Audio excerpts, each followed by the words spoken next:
México ha sido escenario de desapariciones que ocurrieron a plena luz del día, crímenes que sacudieron al país entero y expedientes oficiales marcados por contradicciones y silencios.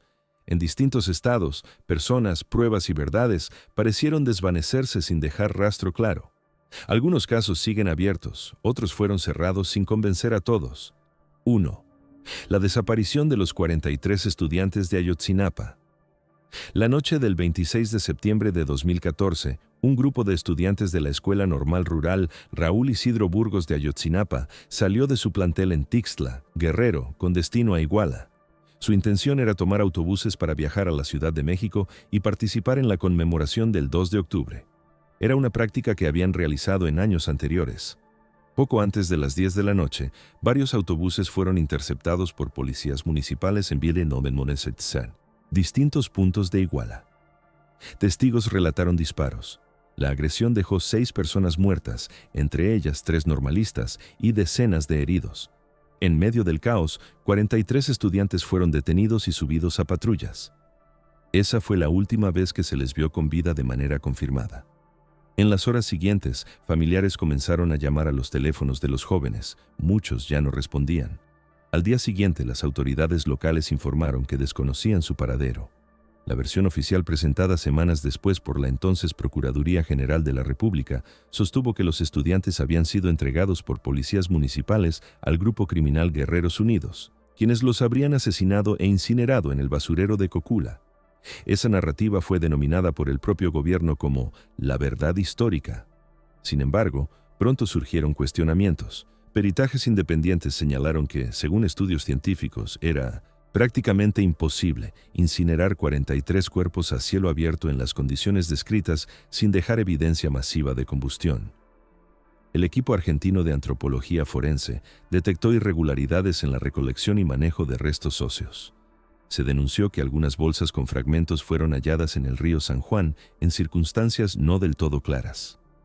En 2015, el Grupo Interdisciplinario de Expertos Independientes, designado por la Comisión Interamericana de Derechos Humanos, presentó un informe que contradijo puntos centrales de la versión oficial. El informe indicó que no existían pruebas científicas que respaldaran la incineración en el basurero y documentó posibles actos de tortura a detenidos para obtener confesiones. También señaló la presencia y monitoreo de fuerzas federales durante los ataques, incluyendo elementos del Ejército y de la Policía Federal, cuyos reportes no fueron plenamente transparentados en un inicio. Las comunicaciones de los estudiantes y los registros de C4 mostraron movimientos coordinados esa noche, pero varias grabaciones desaparecieron o no fueron entregadas completas. Con el cambio de gobierno en 2018, el caso fue reabierto. Se creó una comisión para la verdad y acceso a la justicia. Nuevas órdenes de aprehensión fueron giradas contra militares, policías y funcionarios. En 2022, la comisión calificó los hechos como un crimen de Estado, argumentando que autoridades de distintos niveles tuvieron conocimiento en tiempo real de lo que ocurría.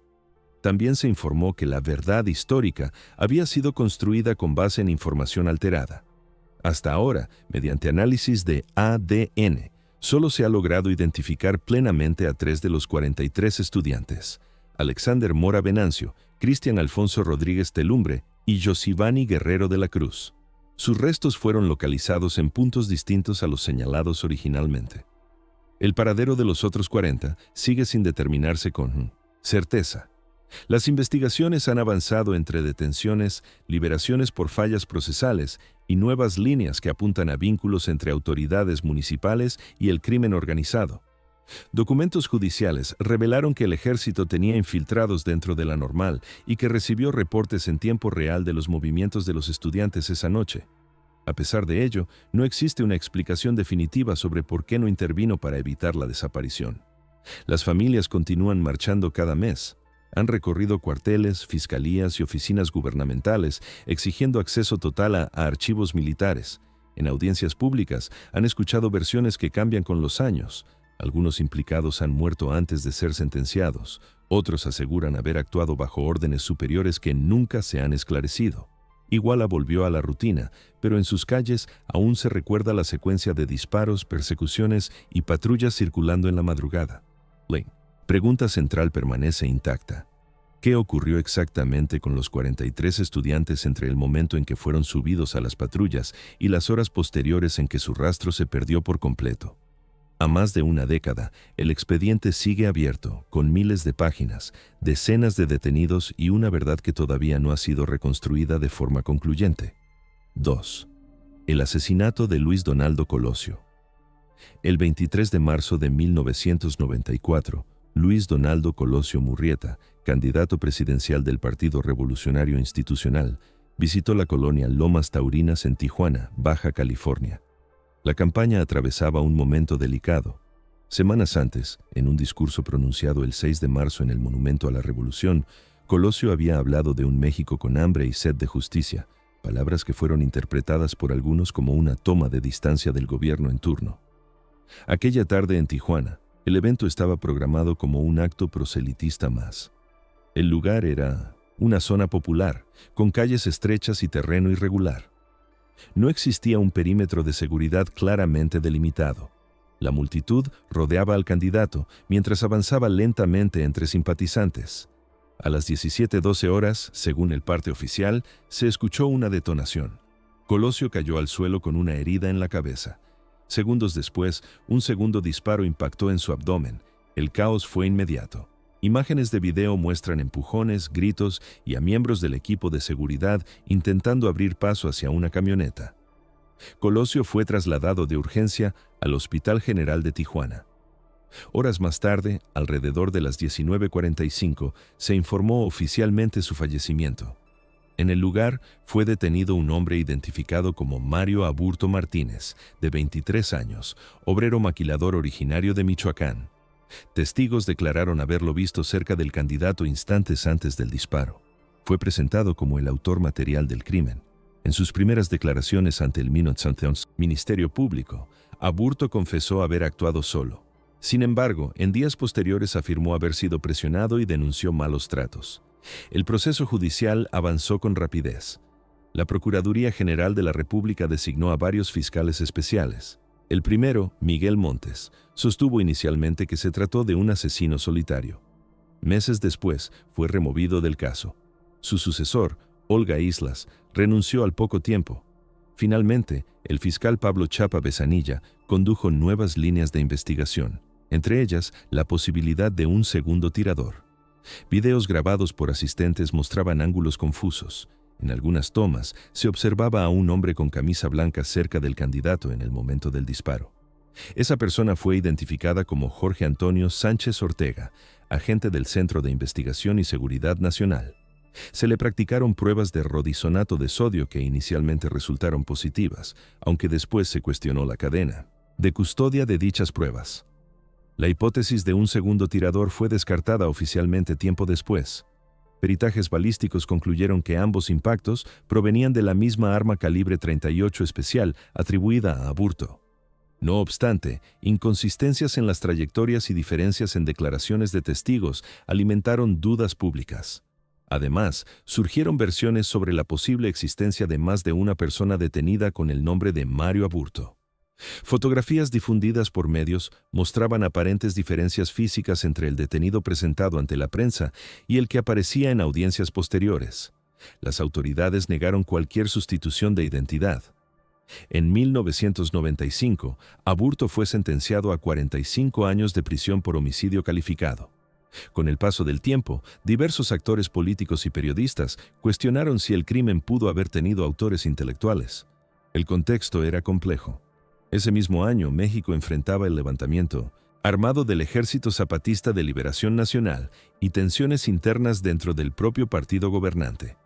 Algunas investigaciones periodísticas señalaron conflictos al interior del PRI y disputas por el rumbo político del país. Sin embargo, ninguna de estas líneas derivó en acusaciones formales contra figuras de alto nivel. La familia de Colosio mantuvo una postura reservada. Su viuda, Diana Laura Riojas, falleció meses después a causa de cáncer, sin que el caso estuviera plenamente esclarecido. Con los años, el expediente acumuló miles de páginas. En 2000, la Fiscalía Especial para la Atención de Delitos Relacionados con el Pasado Político revisó el caso y concluyó nuevamente que no existían pruebas suficientes para sostener la participación de un complot. Aún así, sectores de la opinión pública continuaron señalando irregularidades en la preservación de la escena del crimen, en la manipulación de pruebas y en la actuación de los cuerpos de seguridad ese día. La grabación completa del evento nunca fue difundida de manera íntegra. Algunos testigos afirmaron haber escuchado más de 2 detonaciones. Otros señalaron movimientos extraños entre el personal de seguridad antes del ataque. Ninguna de esas afirmaciones se consolidó judicialmente.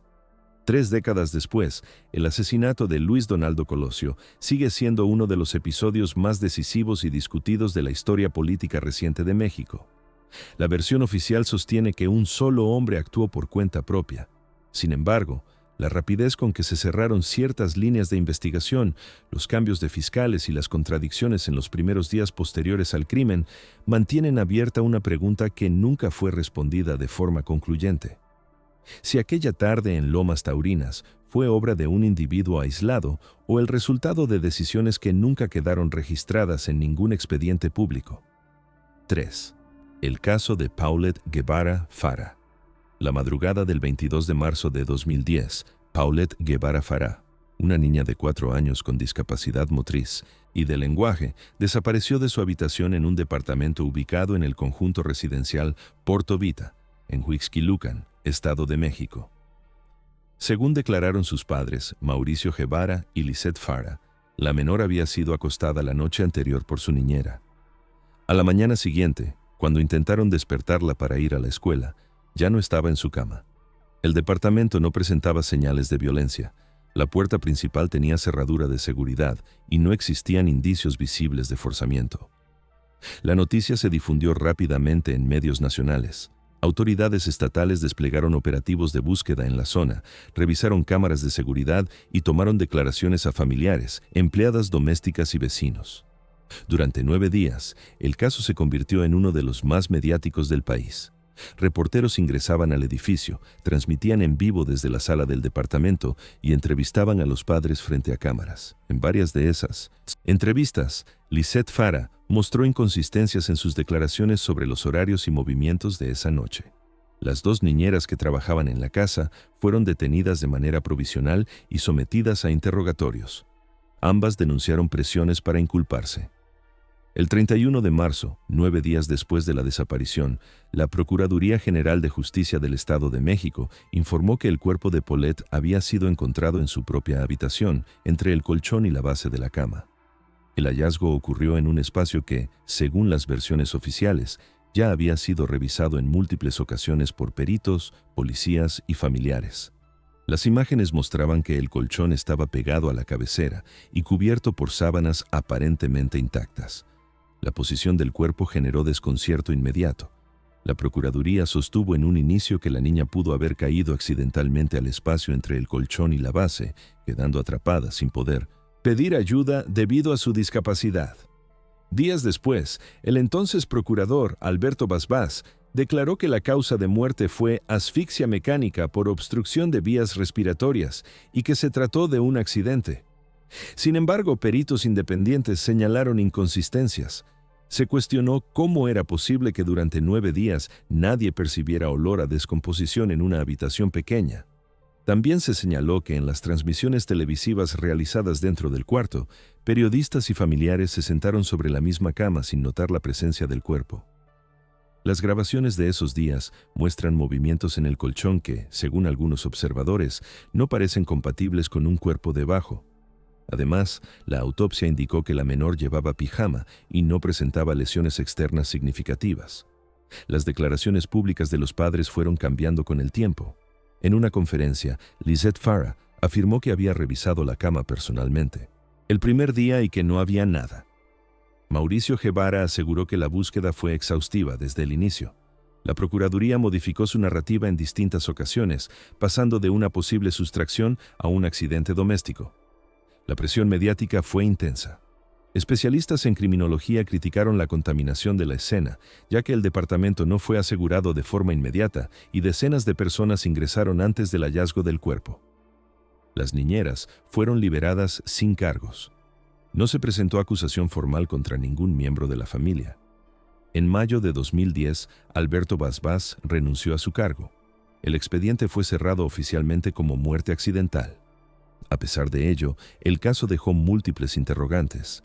La reconstrucción de los hechos nunca logró explicar de manera concluyente cómo una niña que no podía moverse con facilidad habría quedado atrapada en un espacio reducido sin que nadie lo advirtiera durante más de una semana. Tampoco se aclaró por qué las primeras inspecciones no detectaron el cuerpo en un cuarto que fue grabado y fotografiado repetidamente. Con el paso de los años, el caso Paulette se convirtió en referencia obligada al hablar de investigaciones polémicas en México. La versión oficial permanece intacta: un accidente doméstico. Sin embargo, las contradicciones iniciales, la exposición mediática sin precedentes y las fallas en la preservación de la escena mantienen abierta la duda sobre lo que realmente ocurrió dentro de esa habitación durante la noche en que Paulette desapareció sin salir de su propio hogar. 4. El Rancho Izaguirre en Jalisco. En 2017, autoridades del estado de Jalisco comenzaron a recibir reportes anónimos sobre movimientos inusuales en un predio rural conocido como Rancho Izaguirre, ubicado en el municipio de Tala, a poco más de una hora de Guadalajara. El terreno, cercado con malla ciclónica y parcialmente oculto entre parcelas agrícolas, figuraba a nombre de un particular sin antecedentes penales visibles. Vecinos declararon que durante meses observaron camionetas ingresar de noche y escucharon ruidos constantes de maquinaria, aunque el lugar no operaba formalmente como granja ni como centro de producción. En septiembre de ese año, tras una denuncia que señalaba posibles inhumaciones clandestinas, la Fiscalía del Estado realizó un cateo.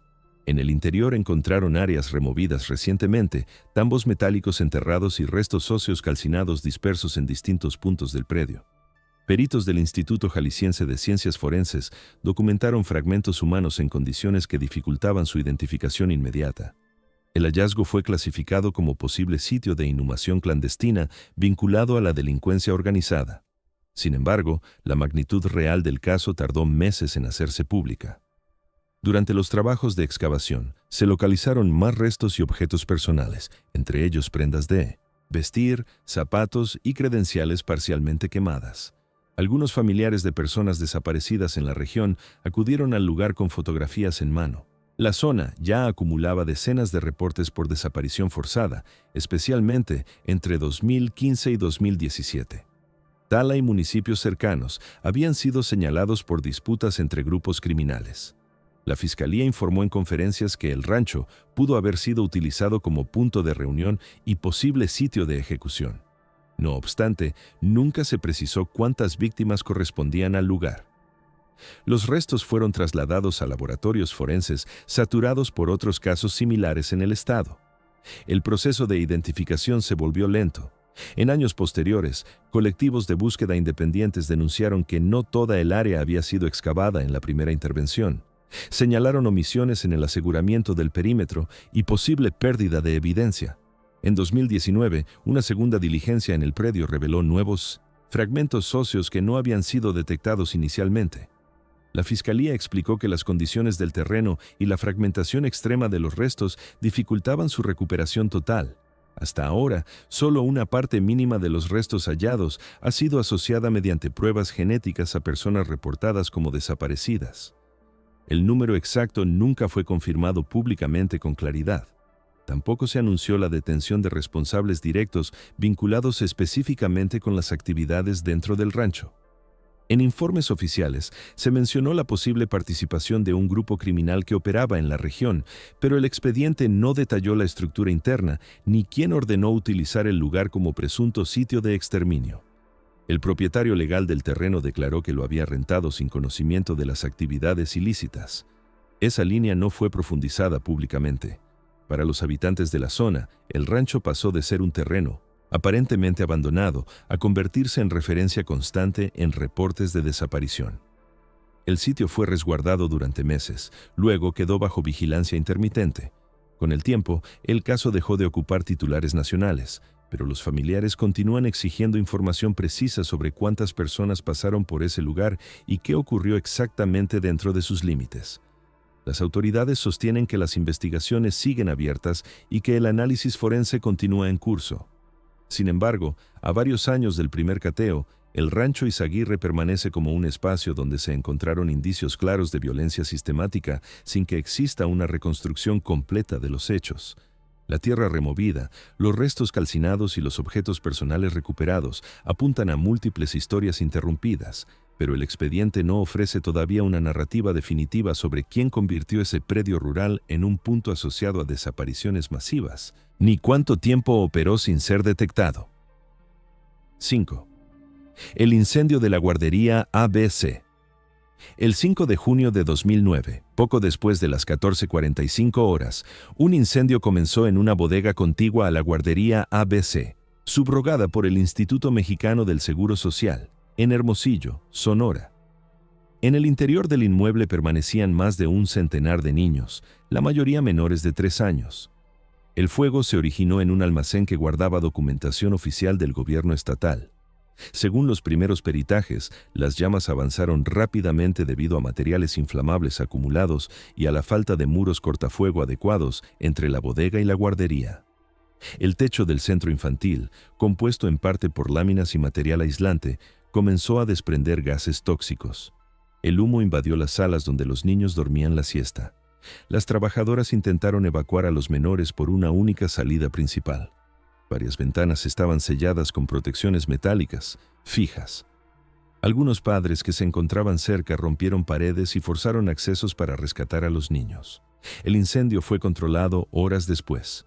El saldo oficial fue de 49 niños fallecidos y más de 70 lesionados con quemaduras y daños respiratorios permanentes. En los días siguientes, las autoridades federales y estatales iniciaron investigaciones administrativas y penales.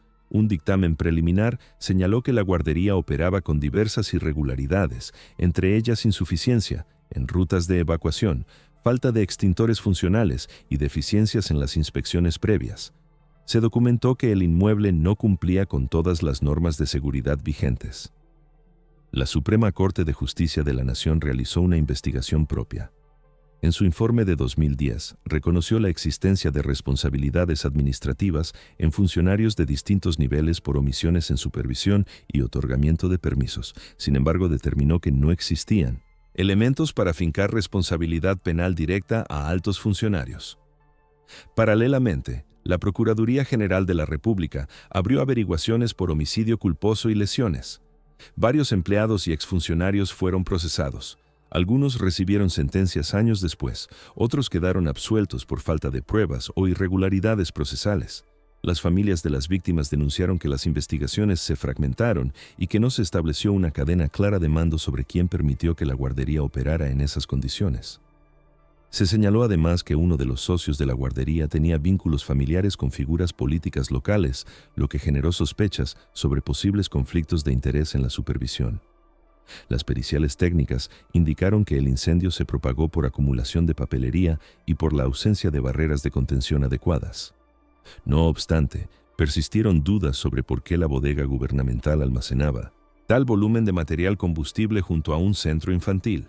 También se cuestionó la frecuencia y profundidad de las inspecciones realizadas por el IMSS antes del siniestro.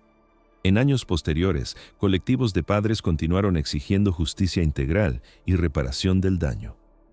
Marchas anuales en Hermosillo mantuvieron el caso en la memoria pública. En 2019, el gobierno federal reconoció la responsabilidad del Estado en el incendio y ofreció disculpas públicas a las familias. Se anunció la implementación de nuevas normas de seguridad para guarderías subrogadas.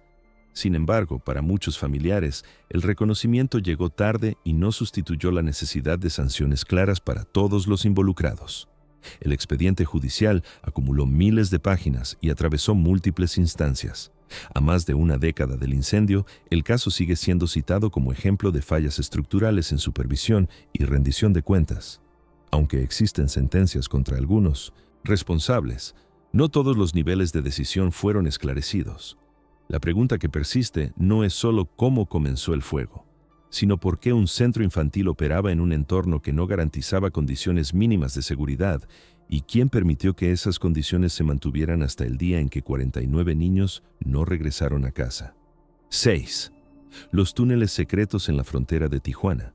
En noviembre de 2010, autoridades mexicanas y estadounidenses anunciaron el hallazgo de un túnel transfronterizo que conectaba una bodega en la zona industrial de Otay, en Tijuana, con un almacén en San Diego, California.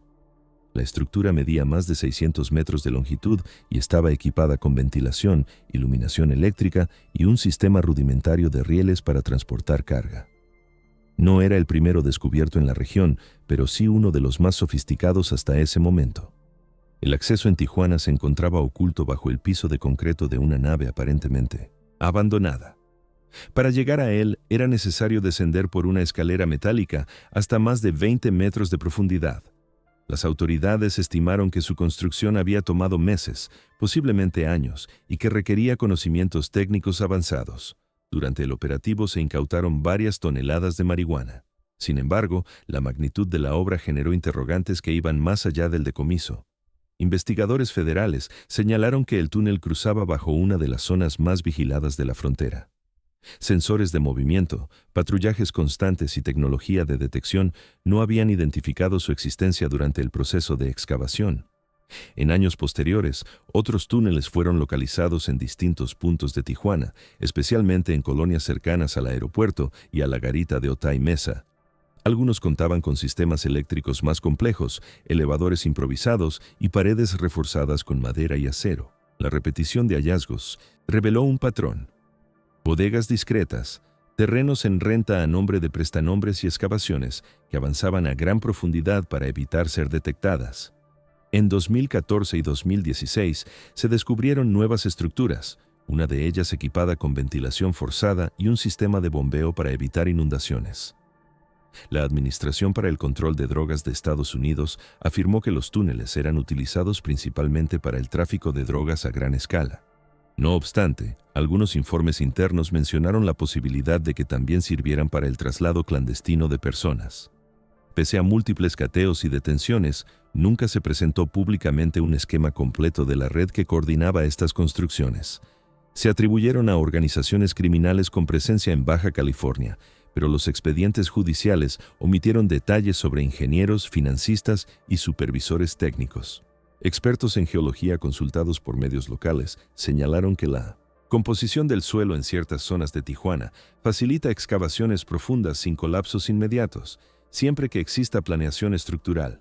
Esto implicaría la participación de personal capacitado. Algunos vecinos declararon haber escuchado ruidos subterráneos durante la noche en meses previos a los hallazgos, aunque no les dieron importancia. La construcción de túneles transfronterizos no era nueva. Desde la década de 1990 se habían detectado pasadizos rudimentarios. Sin embargo, el nivel de sofisticación observado a partir de 2010 evidenció una evolución técnica significativa. La frontera entre Tijuana y San Diego es una de las más transitadas del mundo. A pesar de la vigilancia constante, estas obras subterráneas avanzaron durante largos periodos sin ser detectadas. Cada descubrimiento implicaba el cierre del túnel específico, pero no impedía la aparición de otro meses después. En algunos casos, los accesos estaban ubicados a pocos metros de cuarteles o instalaciones oficiales. Las investigaciones concluyeron con decomisos y detenciones aisladas, pero sin una explicación integral sobre cómo se financiaban y coordinaban excavaciones de tal magnitud bajo una de las líneas fronterizas más monitoreadas del planeta.